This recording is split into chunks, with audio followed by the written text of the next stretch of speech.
This is episode number 40. And for those who haven't met me before, my name is Sam Lee, and I'm the founder of Canadian Confidence, and I'll be the interviewer interviewing Rolf. So how you been, Rolf? Very well, thanks, Sam.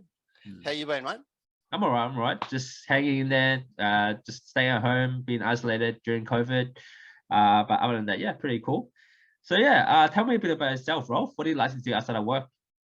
Look, I tend to work a fair bit, but during the footy season, I'm a bit of a tragic Dragons fan, so which is a bit frustrating this year, but it also tests your loyalty. So you're hanging in there with your team, good, bad, or indifferent. So I like to do that. I like to get out for a bit of a walk. But exercise-wise, every year I like to get out for my ski trip as well. One weekend down the snow. Oh, nice. So you're a big fan of the snows, right? I am, yeah. I'd love to get down there a bit more, but fit the time in. And last year, unfortunately, due to COVID, didn't get down there at all. Yeah, that's which true. is rather Actually, disappointing. Yeah, it's pretty disappointing. I actually was going to plan, like I bought all my gear, all my stuff ready to go to the snow, but then yeah, COVID hit, so we had to postpone it. So yeah, my heart just sort of went out to all the businesses down there. Not just the snowfields, but all the other businesses that piggyback off the back of that. It must have been devastating down there. Yeah, totally, for sure. Yeah, so whereabouts do you like to go snowing? I normally stick with Perisher. Been to Threadvale a couple of times, but just like Perisher, you got the 4 fields there. Ski across between resorts, so you get quite a lot of variety. Yep. Interesting. That's very cool. And is that your number one sport? No, number one. Normally I'll stay down a ski rider, but it just depends.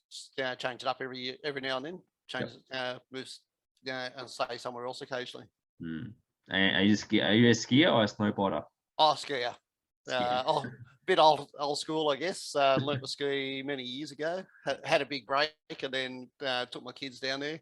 Yep. A couple of them snowboard.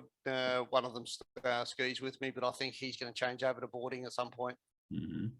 Interesting. Nice. And you mentioned about football. Who do you go for? The Dragons. Dragons. As I said, frustrating year so far this year. Yep. But you're hanging in there with your team. Interesting.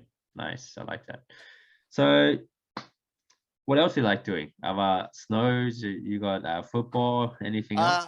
I like just to sort of get out for a bit of a walk. I like to get my steps up. Keep try and hit the 10,000 in a day if I can. Sometimes it's a bit hard, when you're busy. Yep. But either walk with my son and have a bit of a chat, or just like listen to a podcast while I walk. Good chance to chill out, catch up on something, either have a bit of a laugh or just get some motivation. Interesting. And what kind of podcast do you like to listen to? Normally something motivational or somewhere around about business, big marketing. Small business, big marketing. Yep. Is one that I love. I think you get a lot of tips, and listening to some of the people on there can be, you get a lot of great ideas. Interesting. Nice. Yeah, I guess it's always good to learn more in terms of increasing your knowledge and your podcast. So that's why today I have all the answers. That's cool. Yeah, so that's why today is a podcast for you as well. Yeah. So well, so what have you got planned for? What did you do over this weekend already? Like Saturday, Sunday?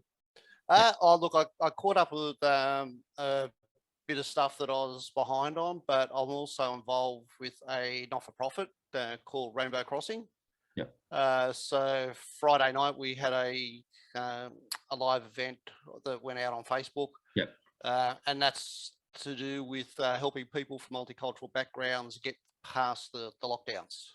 So Thriving Past Lockdown, it was called. Yep. So we've been getting through that and helping a number of people there, which I always enjoy, and starting to prepare for a Young Champions Awards that we run every year for people under 19. Interesting. Very cool.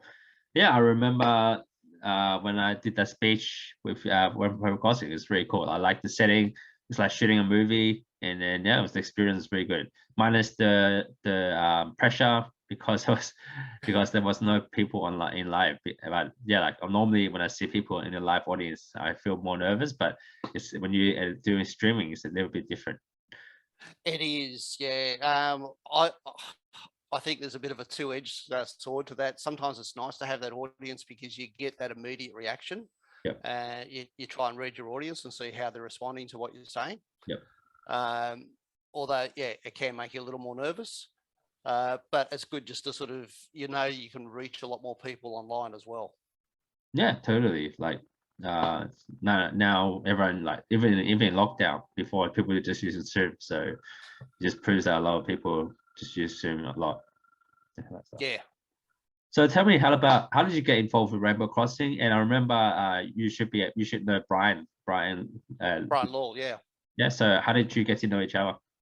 A friend of mine got involved with a project he's running, Good Morning Macarthur, where he does like an online news program around the Macarthur area. Yeah. So I do some stuff in the background of that. Again, that's one of the a Rainbow Crossing initiative. Yeah. So Brian and I have become good friends, and we've run a number of programs, run leadership programs, and a number of things for during lockdown, particularly helping people. Yeah, when people couldn't get out, we were running what we're calling positive panels on a Friday night. Yep. Just to get something out there, to get people connected and, hopefully give them some tips from other people on how to get through and just, how to stay sane during lockdown, basically. Interesting. So is that what you do as well? Like a Good Morning Macabre? Is it like a radio show or? It's on Facebook, but also has a website. Yeah. So there are video stories, but we also put out a lot of media releases now just to keep the local area up to date on what's happening. Yeah. Oh, interesting. Nice. And how long have you been? A lot of local media is dead these days. So, I think there's a gap there that people still want to know what's happening in their area. Interesting. Yeah, I've actually been for a couple of local radio stations already. It's pretty cool. Like when you get interviewed over there, it's really enjoyable as well. So yeah. Yeah, again, I think it's great to have that local content. There are a lot of people that do want it. Yeah, totally. So yeah, Rolf, tell me a little bit about your career. So you're a success coach. Can you tell me what led you to become a success coach, and previously what were you been doing before you were a success coach? I've got an IT background, so I come from a very logical sort of mindset. Everything should fit into its particular place, and there should be logic to everything. But I jokingly blame my son for going into coaching. Yeah. When he was 4, he was diagnosed with autism. He actually got a bit of a late diagnosis. Yeah. But when he got his diagnosis, he was virtually non-verbal. He had very little language, and he should have had a lot more language by the age of 4. Yeah. I really admire my wife's attitude towards it. She didn't just sort of go, okay, the doctor said, go down this path, we're going to do this. Yeah. She went out and found everything she possibly could for him. And I guess we remortgaged the house a couple of times, did various things, found from diets to supplements to neurofeedback to allergies. We threw a heck of a lot at him. The long story short is, from a 4-year-old who was non-verbal, that didn't look like he was going to achieve a great deal, always need help. He's grown up. He's 29 now, but he's actually quite an independent adult.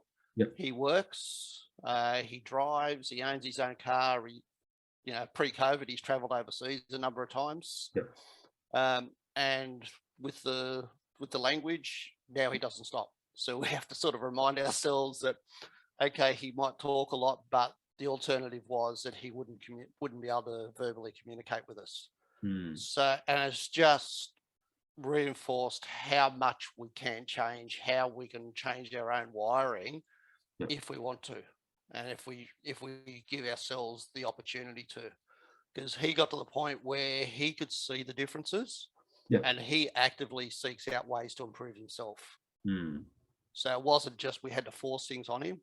he took it up, and he's constantly trying to improve himself now. And yeah, from that, I'm absolutely convinced that, with the right inputs and the right attitude, we can change ourselves. We can do anything we want. And that's what I want to do. I don't want to sit in front of a computer programming a report for somebody overseas. I'd rather work with people directly and see positive change in their lives. Yep. Interesting.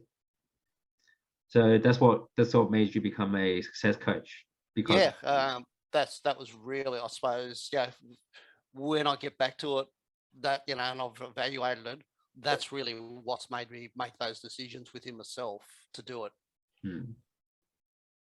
So, and I don't regret it at all, because it's, as I said, working with people and seeing the positive change in people. When I see my clients, break down a barrier and move past what's holding them back, there's no greater feeling. Yeah, I guess it's really about serving the community more, right? And I think that's where I've sort of got involved with various not-for-profits over time, and and just I've got a belief in myself that if you're capable, you should give something back to your community. I like that. I like that quote. So yeah, I guess it's really about, like, when you do non-for-profit, it's really about serving the community. And I think absolutely. Yeah. And I think that we have something in common. Like I coach people on social skills and confidence, and you teach people on how to become successful, etc. So and I love that, because I think there's a lot of people that are out there looking for what you're coaching them in. And to give people that confidence and help them to take that next step, it's invaluable for them. What they can then do with that is just brilliant. Yeah, like it's kind of like life skills you need to learn, because like normally people don't learn them in high school or even uni. It's just you learn it for life. But yeah, that's what I tend to help people more about. So yeah, it's very inspiring what you said about your son. So he's currently 29, he's more independent, and he was diagnosed with autism. So is he like do you have any more siblings? Like, you have any more sons? I've got 3 boys. Also got a 27-year-old. He's an electrician, doing very well with the company he's in. Smashing a few barriers and achieving things. And then my youngest is 19. He went through a difficult period at school when he was younger, and then he developed type 1 diabetes. And again, that sort of shattered his confidence a lot. So we did a lot of work with him at the time.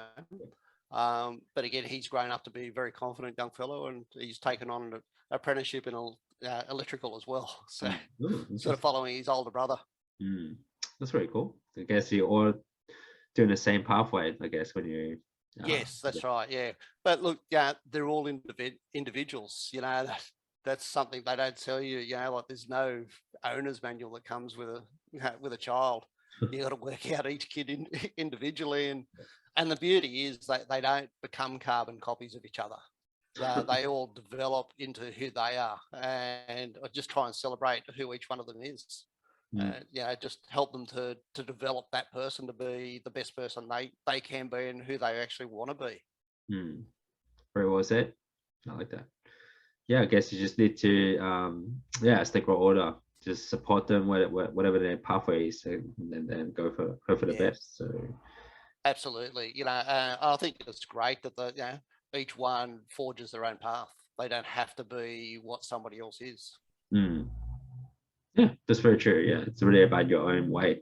Not like I said, carbon copy, doing other stuff as well. So it's really cool. So can be frustrating, but but in the end, I think it's it's the best way for each of them.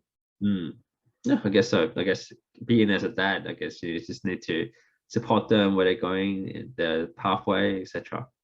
I'd actually like to think my kids have helped develop me a lot. I believe I've learned a lot from them as they grow.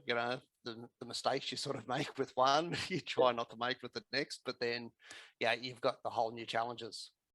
But I'm really lucky that they're all turned out to be 3 fine young men, and got a great relationship with each of them.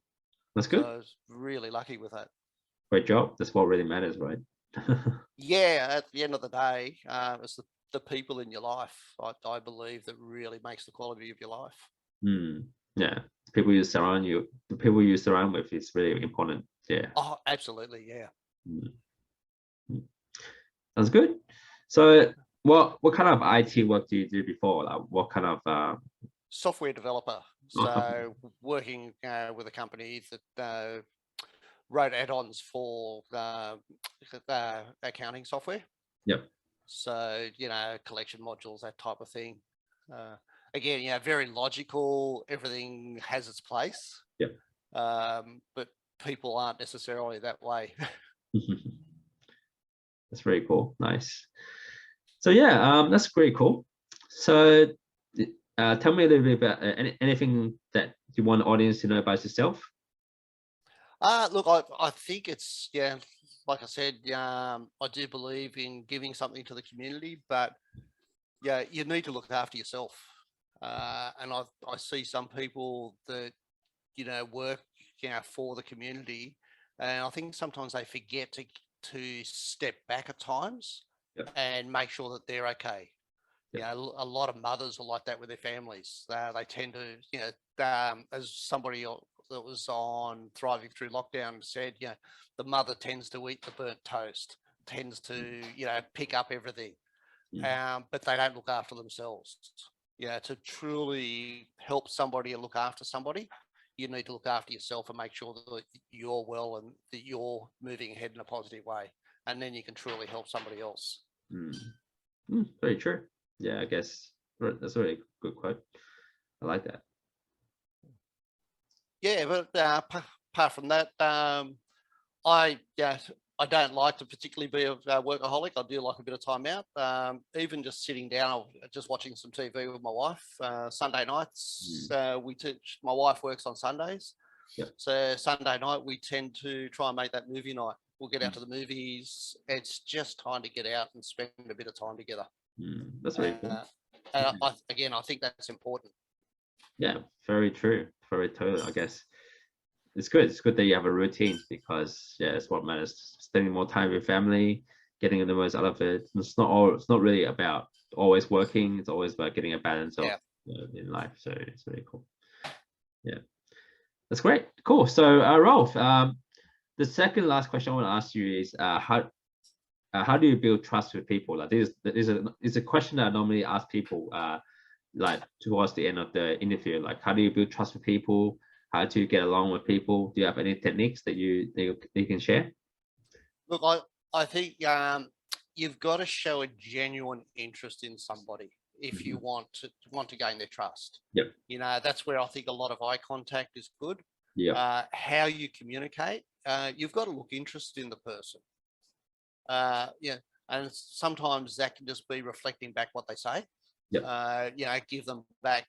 Let them know that you've actually heard what they've said and understand what they say. Yep. For me, obviously, rapport is such a vital thing, with my clients. Yep. If I don't get that rapport, they're not going to trust me. So, I go to great pains to build that rapport. Yep. And you need to be able to be to give confidence to the other person that what they can tell you things in confidentiality and it remains confidential. That you're not going to start talking about them, and that's a big thing that I like to instill in people. So if I talk about examples in my coaching, there's never a name attached to it. It's just an example of a situation I've come up with. I don't mention any of my clients or who my clients are unless they tell people about it. If they're happy to tell people that they're working with me, that's fine. But there is still that line where you don't cross. Very true. Yeah. So I think to build that confidence with people, as I said, you need to pay a genuine interest to them and let them see that. And you need to give them an opportunity to join the conversation. I see some people that they want to dominate the conversation. Yep. I love a great old saying that we've got 2 ears and 1 mouth, and we should use them appropriately. Yep. Very true. So, kind of listen twice as much as you speak. Yeah, it's always good to promote active listening, because that's what matters. Like, you paying attention to them, paying respect, and that's how things work in life. Well, if I can't be bothered to listen to you properly, how do I build any sort of rapport with you? Very true. I like it. I like what you said. So it's really about what you said, genuine interest in the person, eye contact. They are very important skills to have when you connect with people. And that's what I normally teach people as well, like to be more genuine, be interested in them so they can be interested in you. So it's not really it's really about the energy that flows in the connection. Yeah. And I think judgment comes in a lot, not to prejudge people, not to judge people. Absolutely. We are who we are. Yeah. And if somebody wants to change, that's fantastic. I'll help them to instigate that change. Yep. But I don't want to judge people, particularly in a negative way. We've all had our own battles to fight, or we have our own battles in the background. So I'd rather, be able to get in there and get to know a person, but in a positive way, and to support them rather than to judge them. Yeah, very true. I totally believe what you said. It's really true.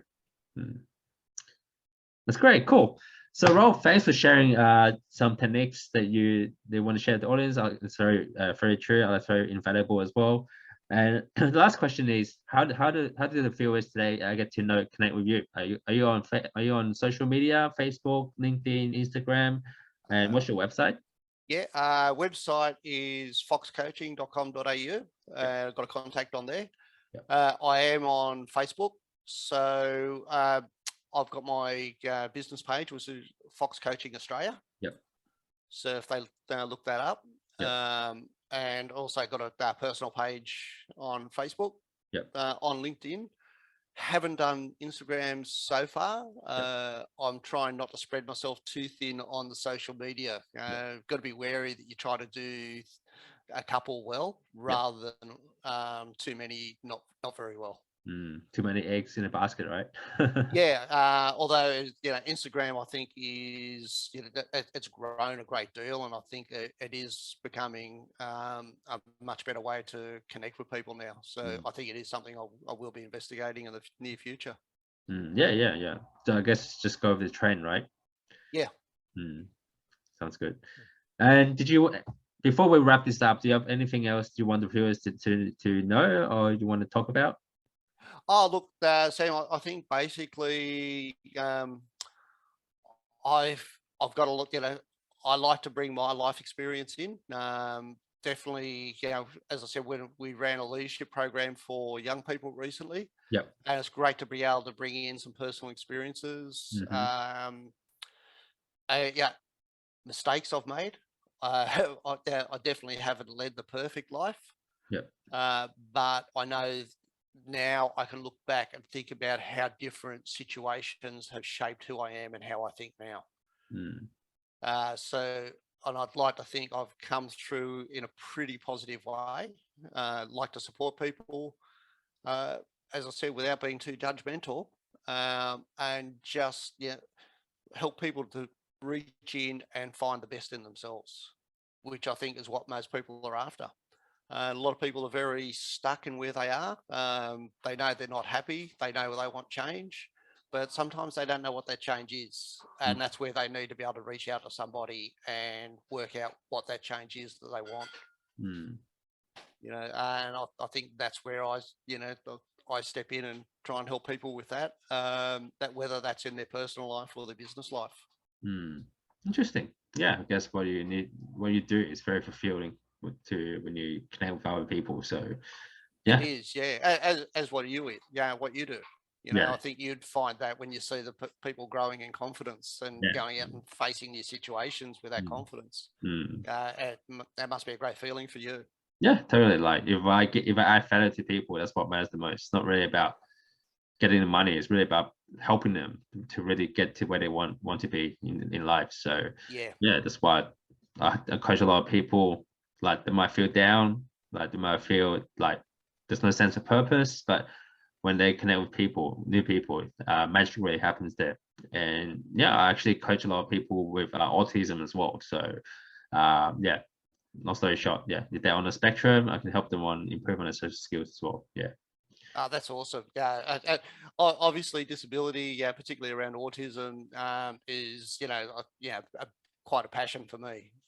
And just seeing these people, get the go that they deserve in life. And being able to step up and face the situations that they'll encounter. Yeah, very true. Nice, that's a great job. Well, Rolf, it's nice talking to you. So viewers, you know how to connect with Rolf Fuchs. Yeah, connect with him on social media. He's a great guy. And if you want to know more later on, I'll be posting this on YouTube and podcast, so you can have a look at it again. So Rolf, I had a great time with you. Thanks for joining this YouTube podcast. I'll let you know once it's uploaded on social media. And yeah, any plans for today? Awesome. No, thanks very much, Sam. Look, I've thoroughly enjoyed connecting with you. Yeah. Again, thank you for what you did on thriving past lockdown too. I think the advice you gave, would have helped a lot of people, and particularly the people we're trying to reach. So I think it was an ideal topic for for our target audience at the time. So I've really enjoyed today. I think your series is great, and I appreciate you reaching out to me. All right, appreciate your humbleness, and I like what you do. Keep it up with Rainbow Crossing. Keep it up with Rainbow Crossing. You'll go a long way. Yeah. Will do. All right. Thanks, Sam. All right. Cool. Have a good one. You too. Thanks, mate. Bye. Just hold on. Okay.